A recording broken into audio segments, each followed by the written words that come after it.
You can have quick underwrite or very detailed underwriting, but that's what underwriting is. It's the math behind a deal. And quality underwriting is the difference between entering into a bad deal or a good one. When you're underwriting a deal, there's two aspects of it. One, you might call due diligence, which is having discussions, playing investigator, finding out little facts and figures that will affect the numbers. And then the underwriting itself is doing the math to determine, is a deal profitable, not profitable. Like for insurance companies, they have underwriters and they're underwriting, meaning they're running math based on information available to them and or their documented assumptions, what the risk level for somebody is. This person represents based on their age bracket and the location they're in and their past history with this, that, and the other. Statistically, they're like a 1 in 675 risk of costing us $50,000 in the next 5 years. They've got their formulas, their underwriting formulas would help them determine what the risk factor is and how much to charge for that insurance policy. That's underwriting for an insurance policy.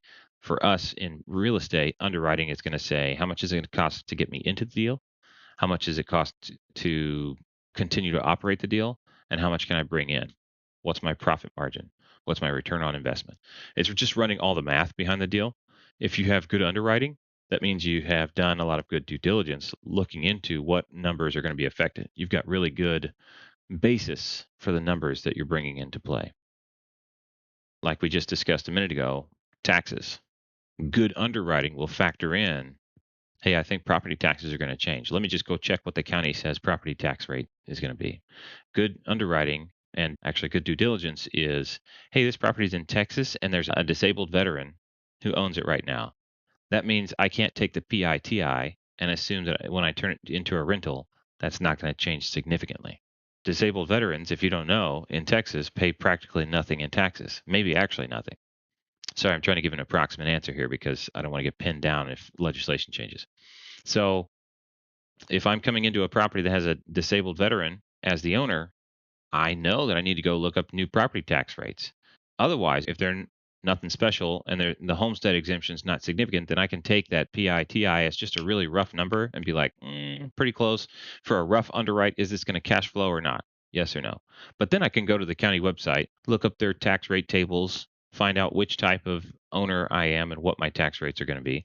And I can project the actuals based on the projected sales price. So you can have quick underwrite or very detailed underwriting, but that's what underwriting is. It's the math behind a deal. And quality underwriting is the difference between entering into a bad deal or a good one.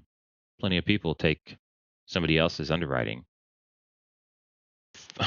as a given, and it's stupid. And they get to a deal where they're like, I'm expecting a 16% cash on cash return, and it turns out to be like 4% cash on cash return because they didn't factor in these little shifts and changes in whether or not they're going to have two insurance policies or one on a sub two. I mean, that's something you need to know when you're doing your underwriting.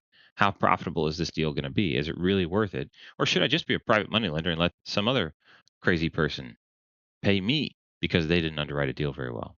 Who knows? In a wraparound mortgage situation, how are taxes handled? Well, the principal interest taxes and insurance, PITI, charged by the original mortgage. When taxes update, when insurance updates, the mortgage payment gets updated. That's the ideal world. Sometimes it doesn't get updated. However, if the taxes jump when you take ownership of the property, the county will notify the mortgage company and the owner of record, which should be you at the county, of that new tax rate. So if it jumps from 4,000 a year to 6,000 a year, they're going to send a notice. You'll get a copy so you see it. You can contest it based on whatever the rules in your state. The mortgage company should also see that and increase the monthly 1/12th collection of that rate so that when the taxes are due, you've already made enough partial payments through your PITI. So PITI should jump to cover taxes and insurance automatically. However, there may be a disconnect as far as the timing when that happens, especially if you make a significant change in the taxes due or the insurance rate. So you could request a reassessment, but if you're trying to fly low radar, you may not be looking to do that. Up to you on your own deals. If taxes and insurance increase significantly after you buy a property, yeah, that's going to affect your profitability. That's going to affect your return on investment. So you need to underwrite with that in mind. Wholesalers need to underwrite with that in mind.